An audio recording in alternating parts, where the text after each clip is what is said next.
మత్తయి సువార్త 26వ అధ్యాయము 36 నుంచి 46 వచనములు చదువుకుందాం. అంతటా యేసు వారితో కూడా గెత్సేమనే అనబడిన చోటికి వచ్చి, నేను అక్కడికి వెళ్ళి ప్రార్థన చేసి వచ్చే వరకు మీరు ఇక్కడ కూర్చుండుడని శిష్యులతో చెప్పి, పేతురును జబదయి ఇద్దరు కుమారులను వెంటబెట్టుకుని పోయి దుఃఖపడుటకును చింతాక్రాంతుడగుటకును మొదలు పెట్టాను.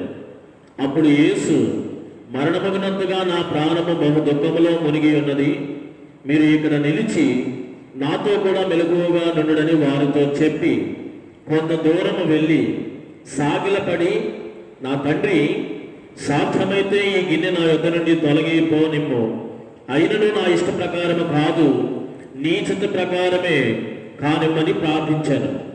ఆయన మరలా శిష్యుల యొద్దకు వచ్చి వారు నిద్రించడం చూచి, ఒక గడి అయినను నాతో కూడా మేలుకొని ఉండలేరా? మీరు శోధనలో ప్రవేశించుకుంటున్నట్లు మెలుగుగా ఉండి ప్రార్థన చేయండి. ఆత్మసిద్ధమే గాని శరీరము బలహీనమని పేతురుతో చెప్పి మరలా రెండవ మారు వెళ్ళి, నా తండ్రి, నేను దీనిని తాగితేనే గాని ఇది నా యొద్ద నుండి తొలగిపోవట సాధ్యము కాని ఎడల నీ చిత్తమే సిద్ధించునుగా అని ప్రార్థించి తిరిగి వచ్చి వారు మరలా నిద్రించును చూచెను. ఏలయనగా వారి కన్నులు భారముగా ఉండును.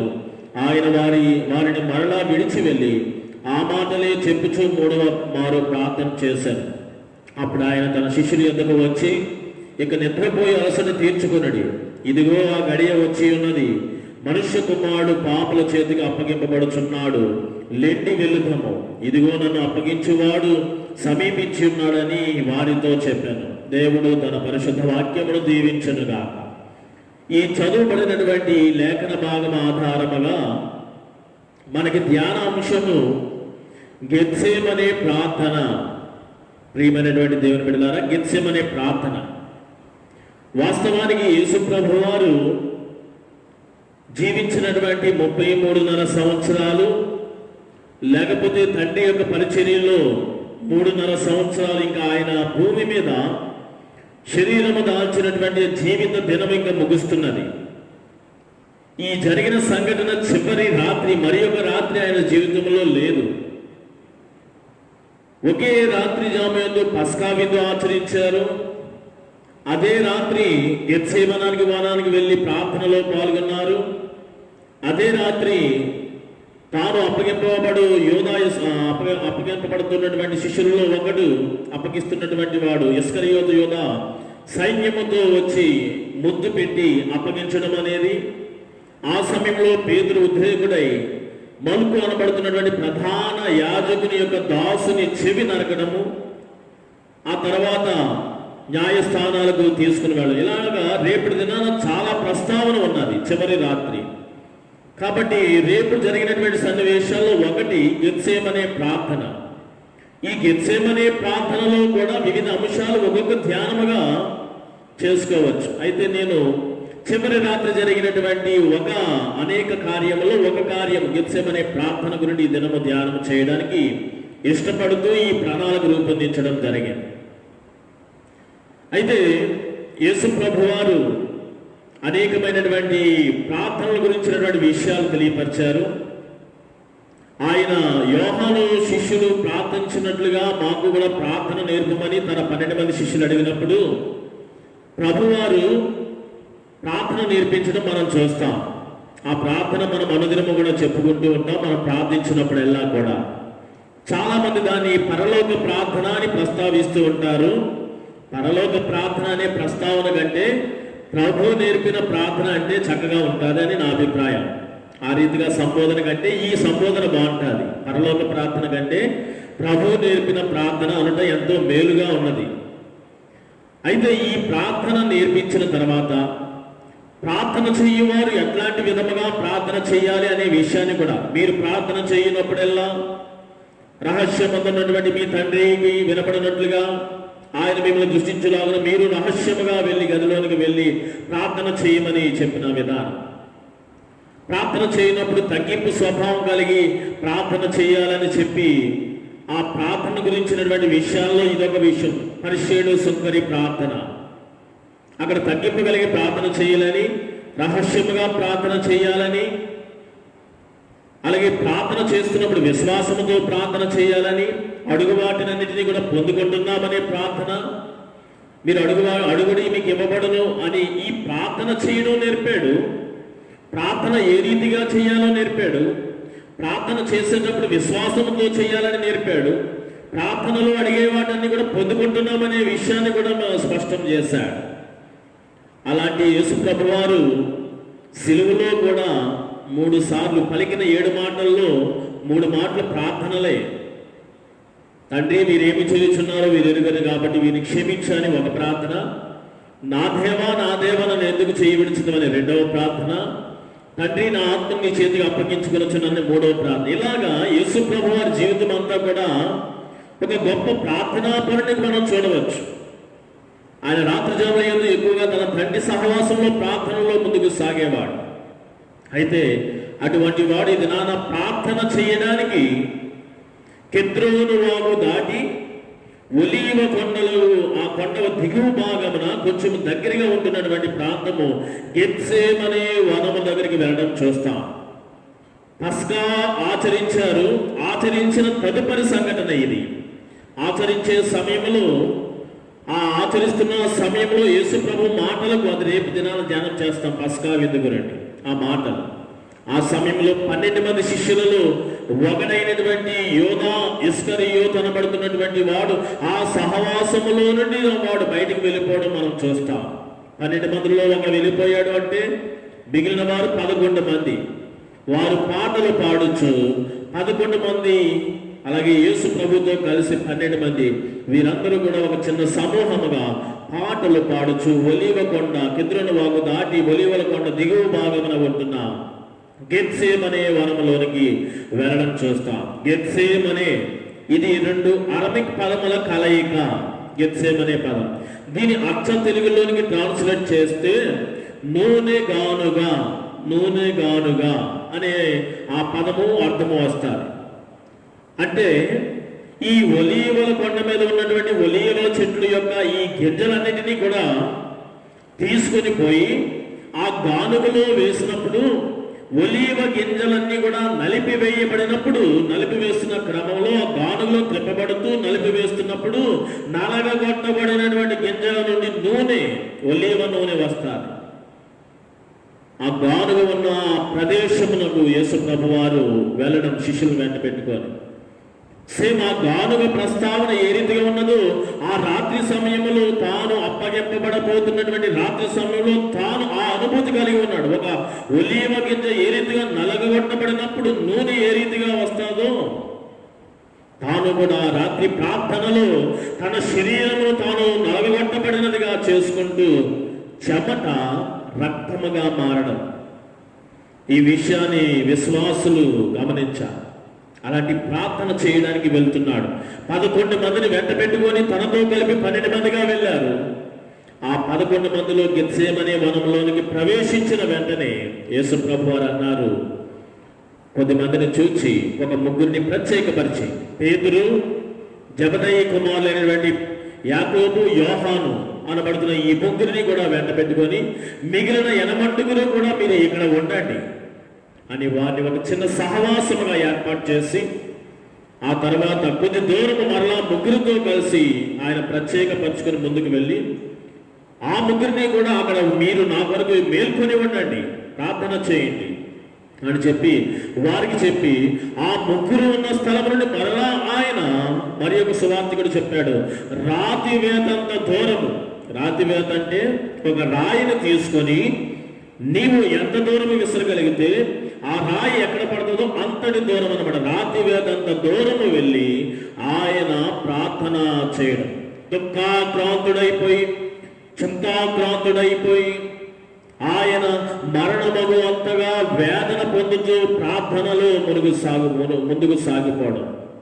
ఆ ప్రార్థనలో మాటలు, ఆ ప్రార్థనలో యేసు ప్రభు మాటలు, తండ్రి ఈ పాత్రను, ఈ గిన్నెను నా యొద్ద నుండి తీసివేయము, అయినను నా ఇష్ట ప్రకారమే కాదు నీ చిత్త ప్రకారమే జరిగించు. ఇది ఒకసారి ప్రార్థన. రెండవ వారు మరలా ప్రార్థన చేస్తున్నప్పుడు ఈ గిన్నె నేను అనుభవించగలేని ఎడల ఇది నా దగ్గర నుండి పోదు అంటే తప్పనిసరిగా అనుభవిస్తానయ్యా, నీ చిత్త ప్రకారమే జరిగించు. మరలా మూడవ మారు కూడా ప్రార్థన చేస్తున్నప్పుడు అవే మాటలు మరలా ఆయన పలుకుచూ ప్రార్థన చేస్తున్నటువంటి ఈ మాట.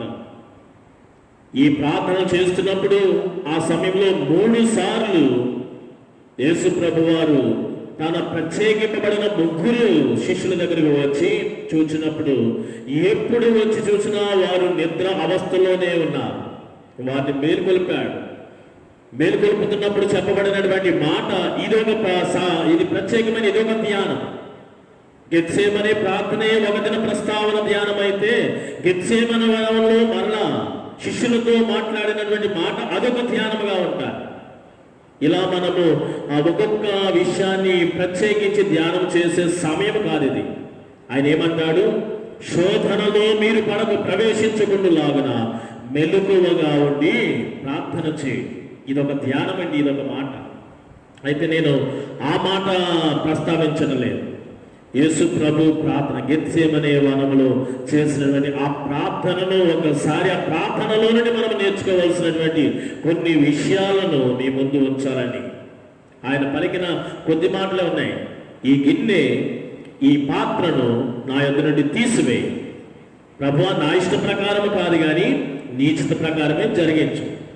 ఈ గిన్నె నేను అనుభవించకపోతే ఇది నా యొద్ద నుండి తొలగదు అని అనుకుంటే తప్పనిసరిగా ఆ రీతిగానే చేయి ప్రభు, నీ చిత్త ప్రకారం అని ఈ రీతిగా చేస్తున్నటువంటి ఆ ప్రార్థనలో పదాలు ఇవే. ఆయన దుఃఖాక్రాంతుడై, చింతాక్రాంతుడై, మరణము పొందినందుగా వేదనకు గురి చెంది చెమటంతయు కూడా రక్తముగా మార్చబడినదిగా ఆయన ప్రార్థనలో ముందుకు సాగుతున్నాడు. ఈ ప్రార్థనలో మనము జ్ఞాపకం చేసుకోవాల్సిన కొన్ని సత్యాలు, లేకపోతే నేర్చుకోవాల్సినటువంటి కొన్ని పాఠాలు. ఈ మాటలు ఇవన్నీ కూడా మరలా రిపీట్ చేయదలుచుకోలేదు, కానీ ఆ ప్రార్థన గురించి నేను చెప్తున్నాను. ఒక్కొక్కటిగా మీరు జ్ఞాపకం చేసుకోనండి. ఆ ప్రార్థన విజ్ఞాపన ప్రార్థనగా, లేకపోతే విధేయత పూర్తిమైనటువంటి ప్రార్థనగా ఉంటున్నది. యేసు ప్రభు గెత్సేమనే వనంలో చేసినటువంటి ప్రార్థన విధేయతతో కూడినటువంటి ప్రార్థనగా నేను మీకు తెలియపరుస్తున్నాను. ఏమిటి విధేయతతో కూడిన ప్రార్థన అంటే? ఏమన్నాడో తెలుసా ప్రార్థనలో? తండ్రి, ఈ గిన్నె నా యొద్ద నుండి తీసివేయన్నాడు, కానీ నా ఇష్ట ప్రకారం కాదు. ఇక్కడ విధేయతతో మాట్లాడుతున్నాడు. నీ చిత్త ప్రకారమే నెరవేర్చు అంటే తండ్రి చిత్త ప్రకారం నడుచుకోవడానికి ఈయన ముందుకు సాగుతున్నాడు విధేయతతో. ఈయన విధేయత ఎప్పుడు ప్రారంభమైందనుకుంటున్నారు? అప్పటి నుండి ఇంకా విధేయతలోనే ముందుకు సాగుతున్నాడు. ఈ ప్రార్థన కూడా విధేయతతో కూడినటువంటి ప్రార్థనయే. తన విధేయతలో ఈ ప్రార్థన ఒక భాగం. ఎంతటి విధేయత అంటే గడిచిన దినాల్లో నేను ప్రస్తావిస్తూనే వచ్చాను. చూడండి, పరలోకపు తండ్రి భూప్రజలందరినీ కూడా పాపము నుండి విడుదల పొందించడానికి, లోకులందరినీ కూడా రక్షించడానికి ఒక ప్రణాళిక వేసుకొని ప్రవచనాలను తెలియపరిచి, తన వాక్కును ప్రవచన రీతిగా తెలియపరిచి, ప్రవచన నెరవేర్పు కొరకు, ప్రజల రక్షణ కొరకు తన యొక్క కుమారుణ్ణి ఈ లోకానికి పంపించాలని తలంచి పరలోకపు తండ్రి తనతో సమాన అనుభవం కలిగినటువంటి, దైవ సమానత్వం కలిగినటువంటి తన ప్రియ కుమారుని ఈ లోకానికి వెళ్ళమన్నప్పుడు, పంపాలనే ఆలోచనతో వెళ్ళమన్నప్పుడు వెనువెంటనే తండ్రికి ఎదురు మాట, మారు మాట ఏమీ చెప్పలేదు. దేవునితో సమానమైనటువంటి అనుభవము కలిగిన వాడు ఈ రీతిగా ఉండుట నాకు ఎంతో యోగ్యమని ఎంచగా తండ్రి మాటను విని విధేయతను చూపించాడు.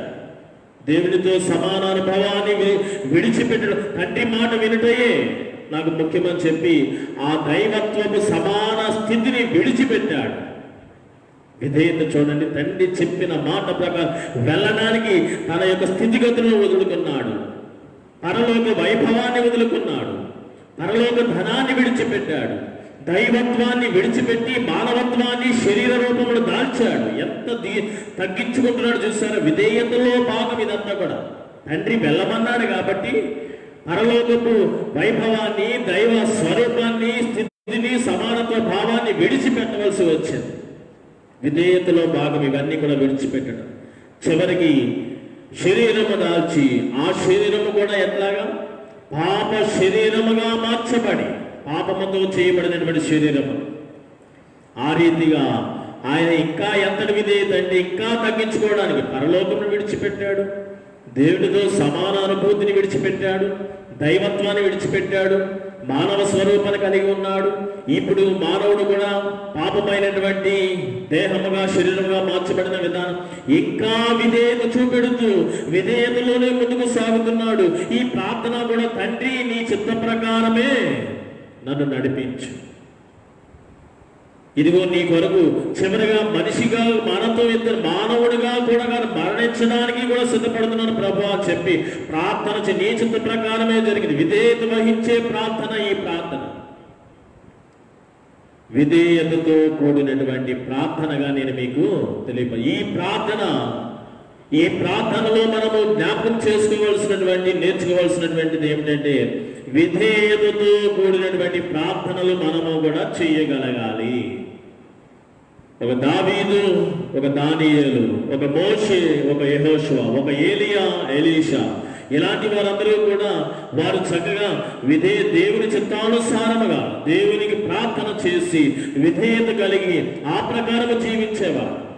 యేసు ప్రభు వారు కూడా అదే రీతిగా విధేయత కలిగి ఆ విధేయతలో ఎన్నో విడిచిపెట్టాడు, ఇంకా విడిచిపెట్టుకుంటానని తెలియపరుస్తూ నీ చిత్తానికే లోపడతాను తండ్రి అని చెప్పి విధేయత తెలియపరిచే ప్రార్థనే చేశాడు. మొదటి విషయము విధేయతతో కూడినటువంటి ప్రార్థన ఈ ప్రార్థన. అలాగే ఈ ప్రార్థనలో రెండవ విషయాన్ని కూడా నేను గుర్తు చేస్తున్నాను. ఇవన్నీ కూడా గుర్తు పెట్టుకోండి, మన ప్రార్థనలో ఇవి ఉండాలి. రెండవది, గెత్సేమనే వనములో చేసిన యేసు ప్రభు ప్రార్థన సిద్ధపాటు కొరకైనటువంటి ప్రార్థన. సిద్ధపాటు కొరకైనటువంటి ప్రార్థన ఏమిటి? సిద్ధపాటు అంటే పరలోకపు తండ్రి చిత్తమును నెరవేర్చడానికి కొరకైనటువంటి సిద్ధపాటు ఈ ప్రార్థనలో ఆయన కలిగి ఉంటున్నాడు. ఈ ప్రార్థన ద్వారా సిద్ధపడుతున్నాడు పరలోకపు తండ్రి చిత్తాన్ని నెరవేర్చడానికి. రెండవది, ప్రవచనాలను నెరవేర్చడానికి కొరకైనటువంటి సిద్ధపాటు ఈ ప్రార్థన ద్వారా ఆయన కలిగి ఉంటున్నాడు.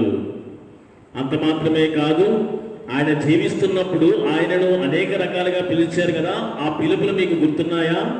యోహాను శిష్యులు ఆయనను చూచి బోధకుడా అని సంబోధించారు. సమరయ స్త్రీ నీవు క్రీస్తు మెస్సియా అని పిలిచారు. అలాగే యోహాను శిష్యుడు మెస్సీను కనుగొంటిమి అని చెప్పి రీతిగా మెస్సియా అని, బోధకుడని, క్రీస్తు అని, అభిషక్తుడని, యేసు అని, దేవుని కుమారుడని, దావీదు కుమారుడని, రాజని ఈ రీతిగా ప్రజలు సంబోధించారు. అయితే ఇప్పుడు చూడండి, ఆయన దేని కొరకు సిద్ధపడుతున్నాడంటే సిద్ధపాటు కొరకైనటువంటి ప్రార్థన.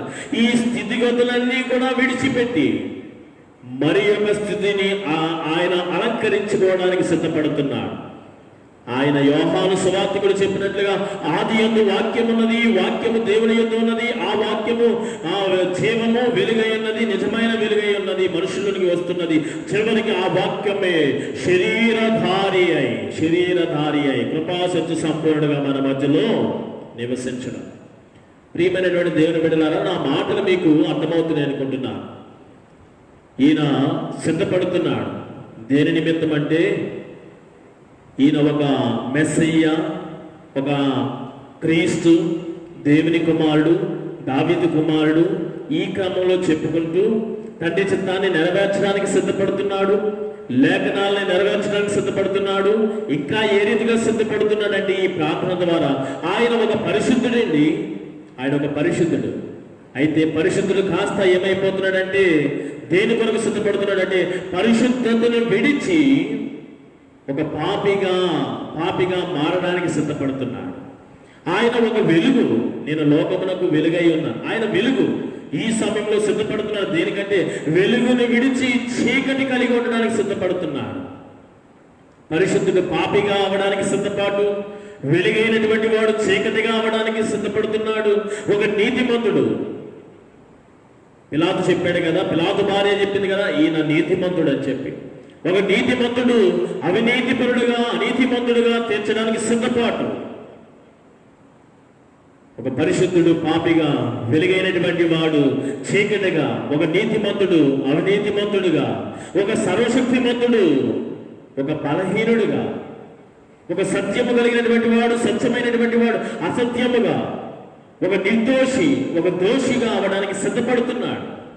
మీరైనా సరే ఒక క్యాడర్లో ఉన్నప్పుడు, ఒక ఉన్నతమైన స్థితిలో ఉన్నప్పుడు ఒకేసారి కిందకి పడిపోయి జీవించడం అంటే మెంటల్గా ఫిజికల్గా సిద్ధపాటు అవసరం కదండి. ఒకేసారి అవన్నీ కూడా మీలో అవన్నీ కూడా డైజెస్ట్ కావు. ఆ పరిస్థితులన్నీ కూడా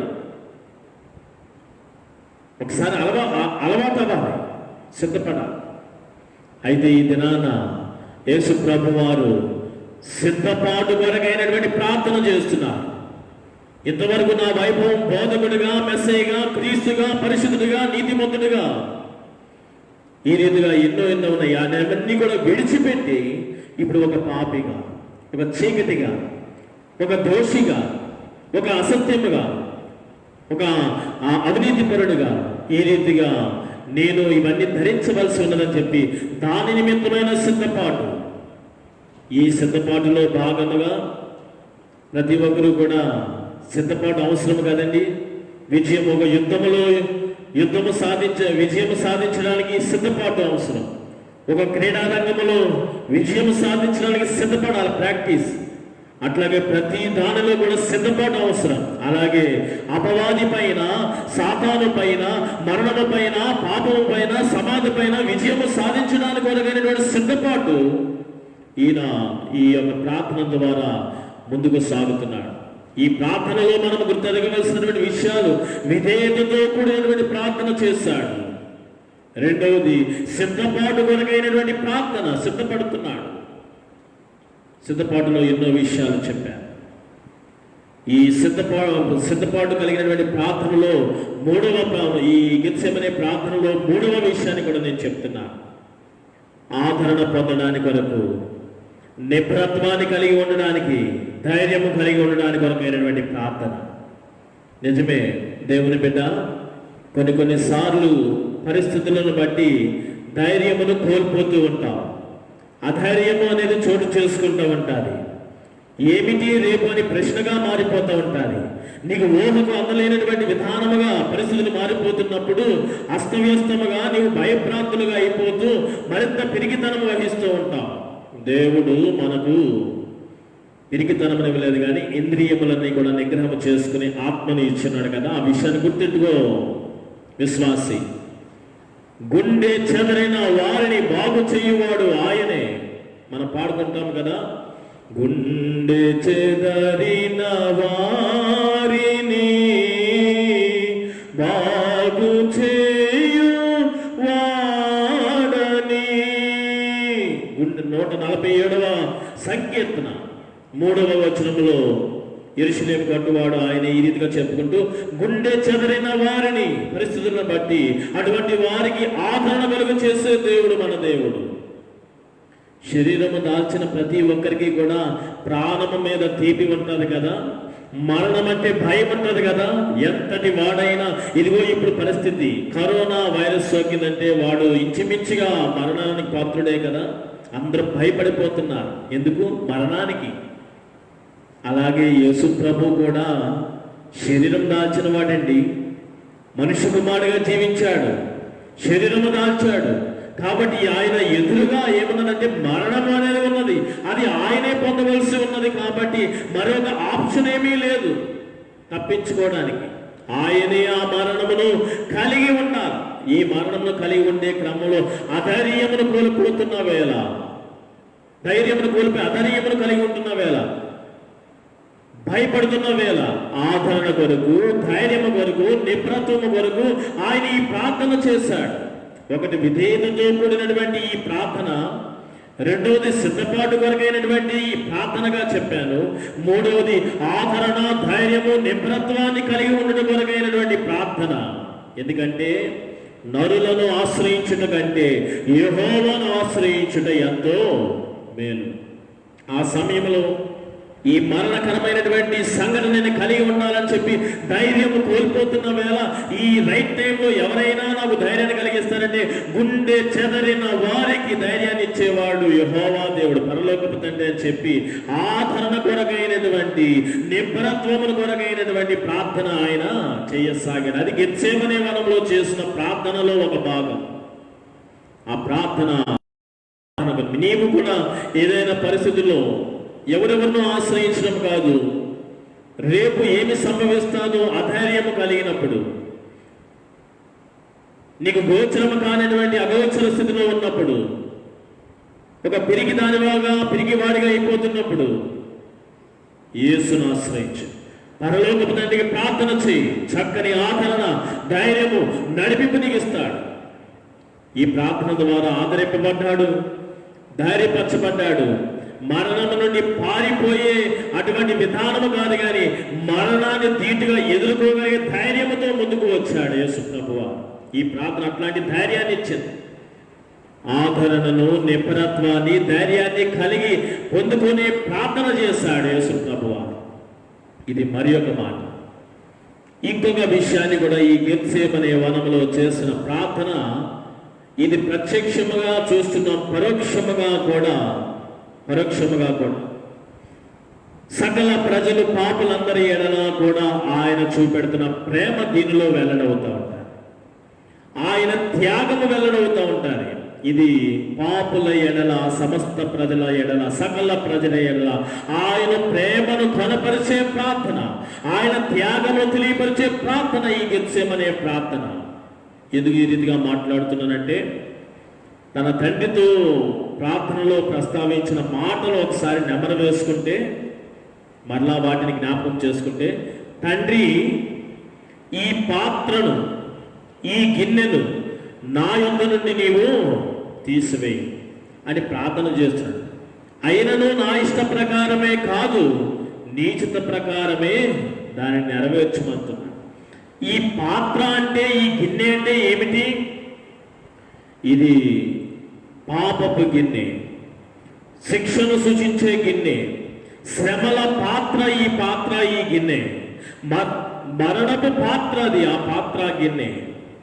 అయితే ఈ పాపపు గిన్నె, ఈ శిక్షను సూచించే ఈ పాత్ర, శ్రమలను సూచించే ఈ పాత్ర, మరణమును సూచించే ఈ పాత్ర ఎవరిది? ఈ పాత్ర, ఈ శిక్ష, ఈ మరణము, ఈ యొక్క శ్రమ ఎవరిది? నీది కాదా? ఆ శిక్ష నీది కాదా? లోక పాపములు మోసుకును దేవునికి, లోక పాపం, నీ పాపమును కూడా మోసే ఆ విధానంలో ఆయన పాత్ర ఆయన ఎదుట ఉంచబడినప్పుడు, శిక్ష ఆయన ఎదుట ఉంచబడినప్పుడు, శ్రమ ఆయన ఎదుట ఉంచబడినప్పుడు అది ఎవరిది? నీది. నిన్ను ప్రేమించి నీకు బదులుగా ఆయన నీ పాపమును ఆయన మీద వేసుకొని, నీ శిక్షను ఆయన అనుభవిస్తూ, నీవు పొందవలసిన శ్రమ ఆయన అనుభవిస్తూ, నీవు పొందవలసిన మరణము ఆయన అనుభవించడానికి నిన్ను ప్రేమించి ఆయన నీకు బదులుగా ముందుకు వస్తున్నాడు. నిన్ను ప్రేమించి త్యాగము చేసుకుంటూ, తన దేహాన్ని, రక్తాన్ని, ప్రాణాన్ని త్యాగం చేస్తూ ముందుకు వస్తున్న ఆ ప్రార్థనలో కనబడి, తండ్రి ఈ గిన్నెను నా ఎదురు నుండి తీసివేయి, లేని ఎడల మరలా అని అంటున్నాడు, నీ చిత్తాన్నే, నేను విధేయుడిగా ఉన్నాను నీకు, నీ చిత్తాన్నే నెరవేర్చే క్రమంలో వారి మీద నీకు ఇష్టము లేకపోతే నెరవేర్చేవాడే కాదు, సకల ప్రజల ఎడల ప్రేమ లేకపోతే ఈ యొక్క తండ్రికి విధేయుడే కాకపోయి ఉండేవాడు. ఒకవైపు తండ్రికి విధేయుడిగా చూస్తున్నాము, అదే ప్రార్థనలో నీ ఎడల ప్రేమ ఉండగాబట్టే, ప్రేమించాడు కాబట్టే నీకు బదులుగా శిక్ష, శ్రమ, మరణమును పొందడానికి ముందుకు వస్తున్నాడు. ఆ ప్రార్థనలో నీ ఎడల చూపెడుతున్న ప్రేమ కనపడతా లేదా? గెత్సేమనే వనంలో చేసిన ప్రార్థనలో సకల ప్రజల ఎడల, నీ ఎడల, నీ కుటుంబం ఎడల ఆయన ప్రేమించిన వైఖరి కనపడుతుంది. ప్రేమ పూరితమైనటువంటి ప్రార్థన, తన త్యాగాన్ని తెలియపరిచే ప్రార్థన. సమయాన్ని బట్టి మరి ఒక మాట కూడా నేను చెప్తాను, జాగ్రత్తగా విను సంగమా. ఇంతవరకు గెత్సేమనే ప్రార్థనను ఎన్ని విధాలుగా చెప్పాను. ఇది పరలోకపు తండ్రికి విధేయతతో చేసిన ప్రార్థన. రెండవది సిద్ధపడుతున్నటువంటి ప్రార్థన, సిద్ధపాటు కొరకైనటువంటి ప్రార్థన. మూడవది ఆ ఆదరణ కొరకు ధైర్యం నిమిత్తము మరి చక్కగా నిపుణత్వం కలిగి ఉండడానికి చేసిన ప్రార్థన. 4వది నిన్ను ప్రేమిస్తున్నటువంటి విషయాన్ని తెలియపరిచే ప్రార్థన, నీ కొరకు త్యాగం చేసుకుంటున్నటువంటి విషయాన్ని తెలియపరిచే ప్రార్థన. 5వ విషయాన్ని కూడా తెలియపరుస్తున్నాను. ఏమిటంటే ఆ గెత్సేమనే వనంలోనికి సమూహముగా వెళ్ళిపోయారు. ఎనమండుగురిని ఒక ప్రాంతంలో పెట్టి ప్రార్థన చేయమన్నాడు. ఒక ముగ్గురిని వెంట వేసుకొని వెళ్ళాడు. ముగ్గురిని కూడా ముమ్మారు వచ్చి మీరు మెలకువగా ఉండలేరా, ప్రార్థన చేయండి, శోధనలో ప్రవేశించకుండా మెలకువగా ఉండి ప్రార్థన చేయండి, నా కొరకు ఒక్క గడి అయినను మేలుకొని ఉండలేరా, ప్రార్థన చేయలేరా అని అడిగి వారికి ప్రార్థనా బాధ్యత అప్పగించాడు. ఈయన కూడా వెళ్ళి ప్రార్థన ఆ వనములో ఆ రాత్రి సమయంలో సహవాసపు ప్రార్థనలు చేయాలని ఆయన తలంపు. అందుకనే వారందరినీ కూడా తీసుకుని వెళ్ళాడు.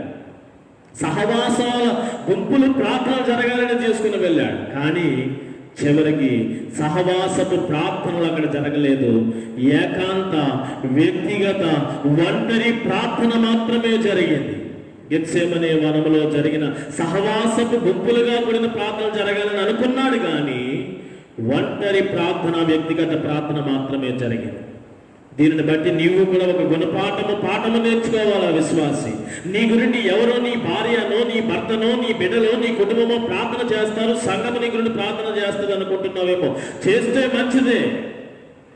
అలా మనుష్యులను, వేరే నీ యొక్క ఆప్తులను, మిత్రుల మీద ప్రార్థన అనే విషయం వారి మీద ఆధారపడి నీవు వారిని నమ్మి విడిచిపెడితే, ఇదిగో శిష్యులు అలనాడు ప్రార్థన చేయమని వారికి బాధ్యత అప్పగించి సహవాసాలుగా వారిని వేరుపరిస్తే వారు ప్రార్థించడం మానేసి ఏం చేశారు?